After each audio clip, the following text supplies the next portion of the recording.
Well, it's very unfortunate because this is a relationship that ought to be good. There are two democracies. There's a substantial Indian population in Canada.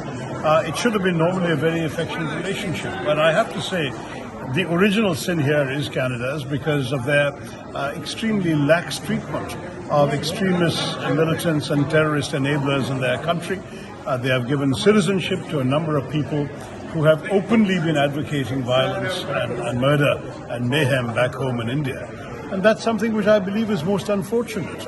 We've seen the tragedy of the Air India bombing in 1985. To this day, nobody has been convicted by the Canadians, even though some people have publicly claimed credit, quote unquote, for doing this. We are seeing some really disappointing statements coming out of irresponsible figures in Canada, which Canada justifies in the name of free speech, but which actually threaten the lives and security and safety of Indians, whether Indian diplomats or Indians in India. So I can't say that we can be very happy about that. Having said that, obviously I certainly would not approve, and I hope India did not do what it's alleged that India would have done. I don't think assassinating people inside friendly democracies is how we should behave. So if that was done, that was also wrong.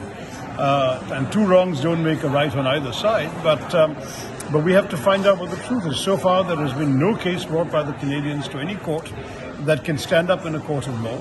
And until that happens, I think we have to take everyone's word as what it is, and the benefit of the doubt must remain with those who claim. Penny Wong says that she has faith in the Canadian judicial system. Well, if I had faith in the Canadian judicial system, I would have seen somebody being convicted for having killed 365 people, including several Canadian citizens on the Air India bomb in 1985. So the Canadian judicial system and the Canadian prosecutorial system has certainly shown its deficiencies over the years.